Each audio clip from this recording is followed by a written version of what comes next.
Estás viendo Canal América, televisión dominicana para el mundo.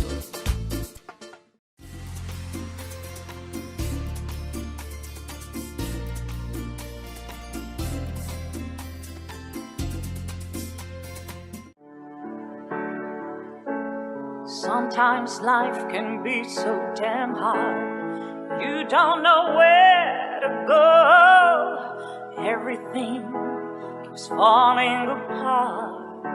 Yeah. You try to do your best, but only God knows that you've given everything you've got, but the world takes you down. You just keep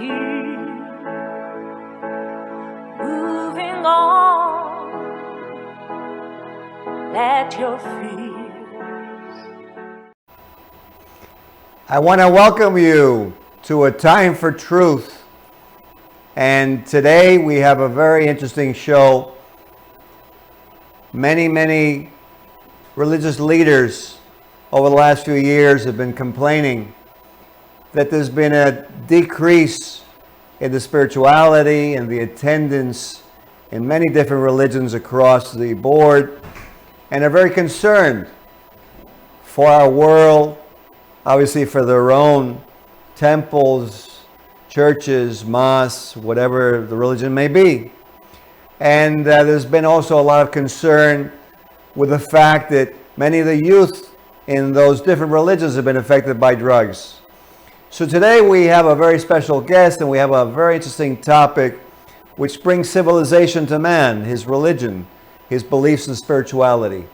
So the first thing that we're going to do for you today is we're going to play a video that has to do with respecting the religious beliefs of others and getting along. Buddha, if you can put that on the screen for our viewers, and we hope you enjoy this video.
We hope you enjoyed that. That's actually from a nonprofit group, thewaytohappiness.org. And if you liked it, there's other videos that are very beautiful regarding prejudice and not having prejudice, respecting your grandparents, your parents, your family, being respectful for your community, supporting the government, many in that organization. And so today, we're very honored to have a very special guest, and his name is Rabbi Lev Abdurahamonov. He was born in the former Soviet Union back in 1978 and arrived in America when he was 15 years of age. At that point, he went into school, and then he enrolled in the yeshiva and studied many years in that rabbinical school, which was called Boharian Rabbinical Council School. He was eventually ordained by the chief rabbis of the community approximately 20 years ago, and became a teacher of Jewish studies, and then later on a principal of the school, Benat Haim. He had very great success helping teenagers and helping them straighten out their lives, keeping them off of drugs and with integrity.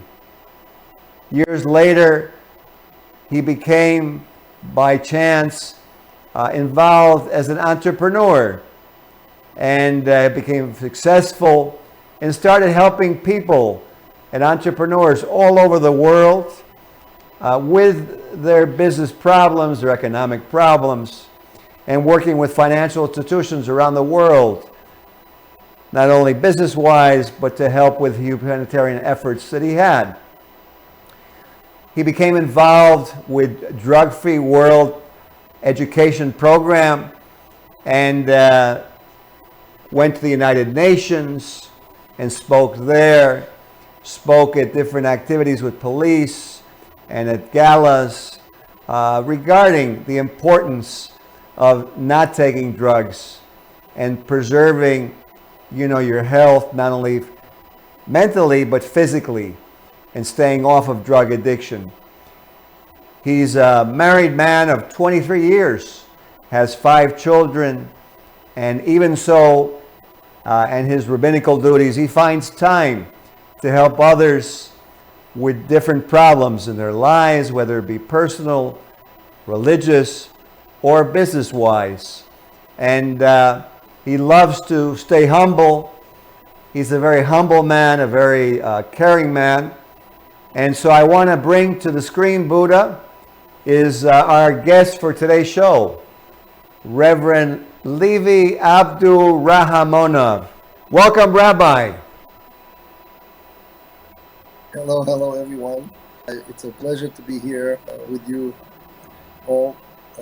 Dr. Fialkov, I know you're spending tremendous amount of endless hours in helping the world, and we learned a lot from it, and we try to implement this within our lives. Me being a rabbi for many years and dealing with the community and communities in a different direction and aspects around the world, I could appreciate your hard work that you've been dealing with in New York City and around the world. So it is always a pleasure. This very channel, I like the fact the channel it's called The Truth, and the truth from the sentence in the Torah, it says Bereshit Elohim et Shamayim ve'et haaretz. In the beginning, God created heaven and the earth, and it says in the word Bara Elohim, and there was the letters of Bereshit. It is a Bara, the last letter Aleph, Elohim, last letter M, Et, last letter Tav. Those 3 letters represent the word Emet, which is truthful. The first sentence in Torah, it represents the truthful. When God speaks to us in the first sentence and He wants to send a message to the world, He says, I speak to my people around the world the truth. And we have those letters, a lot of ones, that meaning of creation. God created Bereshit in the beginning. Bara, He created. And in those first sentence, we have a secret letters which states the word emet, the truthful. So I could attach this first sentence to your channel, and what can I say? It's a pleasure to be here with you, Dr. Fialkov. Thank you, Rabbi. Before I ask you the next question, it seems like your video is a little bit slow for some reason, and I know before it was fine. So I just wanted to mention that to you because it seems to be a little slow and the picture is not as coordinated. But we'll continue and with what we're doing. I don't know if maybe that has something to do with something else that may be there interfering. But one of the things I wanted to ask you, having been in the Soviet Union, is your opinion of what's going on today in the United States. Because having come from a communist country and having to live there, and now being in the U.S., and there are people in the country very concerned with our liberties, with our democracy. So I wanted you to have opportunity to speak a little bit about this. We were raised in our homes to always appreciate the place where we ate the food and where we were given opportunities. And when we came from the Soviet Union, when we came to United States, and the United States give us an amazing opportunity to become successful. So we very much appreciate. Although my grandfather, who was the chief rabbi in our city in Russia, he always spoke about for us not to get involved in politics. However, it's important for us to get involved in humanitarian projects as much as we can help people, because God created us in His image. It says, Betzalmo Betzelem Elokim. God created a human being in His image, so we have to copy Him. And what God He does every day, gives us sun, rain, good weather, air, and we should not take this for granted. Whatever is happening around the world, we lost sense of how to care about each other. And by many people, they think that if they're going to hurt someone else, it's going to make their life better. But that's throughout the generation, throughout the whole entire creation of the world, we know that's not true. The more you're going to think about another person, nobody asks the question when they go to emergency room and they have to operate on them. Nobody asks the question what religion you are, where you're from, what your beliefs. They tell the doctor, operate on me, save my life. And this is what we forget. It doesn't matter who and where in the world we are. We have to able to help each and every country, each and every individual. By us thinking sometimes, if we don't care about certain country, it's far away from us. You know, there's an analogy that if you have a home and you have a balcony, if you start throwing garbage in your balcony, eventually it will enter your home. So it's important for us to understand, if you're going to take care of your balcony, eventually it will be pleasure for us to go and enter that balcony and enjoy the view in that balcony. So all of the countries, you know, people try to divide and say, you know, there's different countries, it's their problem. We're all one. God created us to be connected and united. Even when we know in the history, when there was a Tower of Babel that all people tried to climb and they thought they could take the key from God. Since God saw them being all together, He didn't destroy them. What He did, He came down and changed languages of each individual so that they could not communicate properly, in order not to be successful in their idea, which was anyway they wouldn't be able to succeed. But it shows to us that when we united, even God Himself don't want to destroy, don't want to touch us, and don't want to do anything, but He will change the one formula that our languages was different. So it's important for us to understand that if we as human beings in this world will work day and night to make another human being's life better, guess what? Your own children will go outside and they will be safe. Because this is what Dr. Fialkov, you and us all, we do, give education in drug-free world. Foundation gives tremendous amount of education in order to prevent those people to go to the wrong direction. What do we in reality do? What we're doing in reality, we're saving the streets of United States and other countries. So our children, when they go outside, they will be very safe.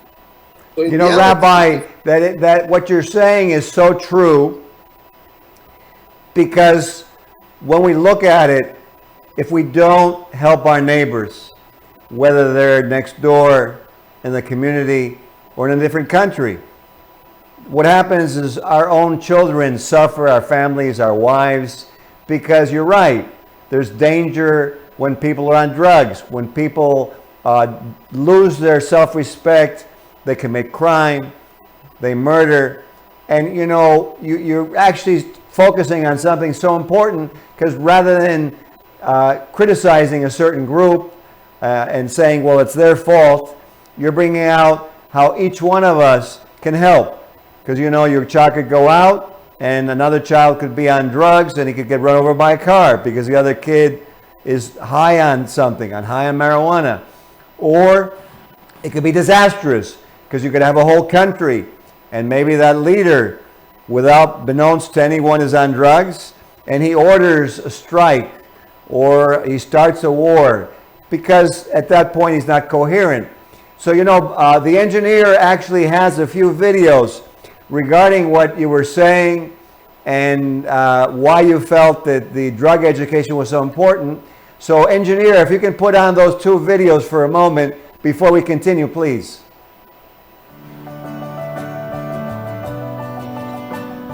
Foundation for Drug-Free World is doing an amazing, enormous job, and it's something that it saves souls.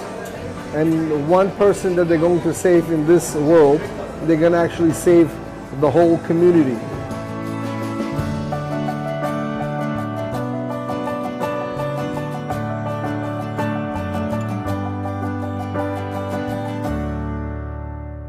Nearly half of all public school children in the United States have tried drugs or alcohol by the time they're 13 years old. A third of teens have gone to house parties where there was alcohol, pot, cocaine, ecstasy, or prescription drugs. Over half of kids say it would be easy for them to get pot if they wanted some.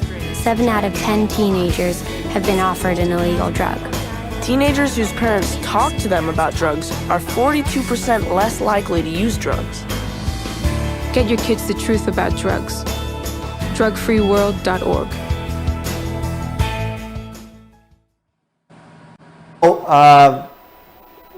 The other day, I had someone call me, a mother, and she found out her son was smoking marijuana and was very concerned. And so the best treatment is really prevention.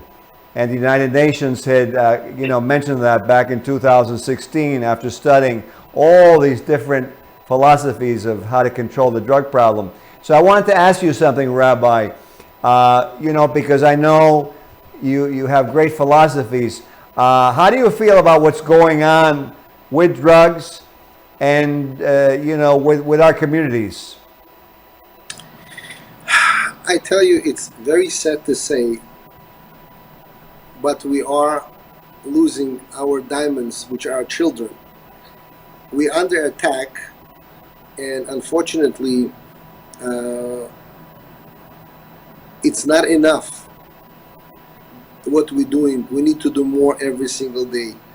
And we need to go out, we need to make hotlines, and we need to do something extra and really, really make a big noise about what's going on right now in the world, in our country, in our communities, because it has become so bad that we have to work the opposite of negative energy. And that negative energy is becoming stronger by us, not if we're not vocal, if we don't scream and yell and say, save our kids. So when we don't do that, we're allowing that negative energy to grow. And the job that this drug-free world doing, it really touches my heart, because just imagine, you'll see 20 years later and you look at the street and the family is walking, you don't even realize that that family is actually was saved by those volunteers, by those ambassadors, by those people that spend their time just to help that one kid. And now 20 years later, you'll see him walking with the family and the grandkids. What bigger reward that we can ask for by us looking at those children and grandchildren. Imagine if we didn't help that person, we didn't inform him, we didn't advise them, we didn't spend our times. And as I said previously, and you see my view never changes, you played the video, I said the same thing years ago, and I'm saying the same thing now, which is very important for us to understand and look a little bit further in life. If we save that one girl or boy, we save the community, we save the world, because you never know, that boy or girl could be a president of United States tomorrow. You have no idea. Or that boy or girl could be the congressman, and that boy or girl could be a chief of police department. So in reality, we're saving those angels that go to save the countries later. But if they're going to be all walking around not knowing what's going on in their lives because they're really become zombie, starting with the substance that they take, which could be very small, that's how it starts, and goes higher and higher and higher. I was fortunate enough to be in sports since 9 years old, thanks God to my brothers, to my family, and it helped me a lot. Why? Because I knew I would study, I would go to sports, and I didn't have time to do anything else. And that's how I raised my own kids as well. And it's very important to be active. It's very important to do what we do. And what we need to do is actually show to the world to do the same. And if we could set up the example, which we're doing, we could set up the example and show that to the world that here it is. You could use this elements. And I remember we went to Bronx meeting with the judge and the reverend, how important it was for us to sit down and show them how we look at this situation and give them education how to handle this situation today in the world. And I tell you, when we come all after 120 years to God, the Drug Free World Foundation, I think we'll get the reward directly from God, because it saved so many souls. That's all I could say. We don't have to concentrate on anything that's negative in this world, because God is always positive. Just copy God, that's it. He's saving souls, we should do the same. And we have such an opportunity. I wish we could increase our volunteers, our ambassadors, and I wish we could understand that this world is not the world of only white collar or black collar. This world is very colorful, and we all want. If there is a nation suffering, we're thinking, oh, it's not our nation suffering. That's not true. It's we're suffering. If we feel the pain of others, then we actually successfully understood what God wants from us. Well, you know, Rabbi, I totally concur with that. And I think as we're running out of time on the show, I want to thank you for having come. My pleasure. And it's been a pleasure to have you. And what I want to say to the viewers out there is, you know, in Catholicism, we would call it a sacrament, something that we would do that would help God and help with our purpose in life. In the Jewish religion, we would call it a mitzvah. And really in all religions, we have those words. So let's take the show, let's take the Rabbi's words, Rabbi Lev Abdurahamonov, and let's go forth. Let's have more people get involved in educating, more people helping the community. And it was a pleasure to have you today watching the show. And we look forward to having you next time. And from A Time for Truth, this is Dr. Bernard Fialkov. Thank you, Rabbi, and thank you for tuning in. We will see you next time. God bless you. Sometimes life can be so damn hard. You don't know where to go. Everything keeps falling apart. Yeah. You try to do your best, but only God knows that you've given everything you've got. The world takes you down. You just keep moving on. Let your feet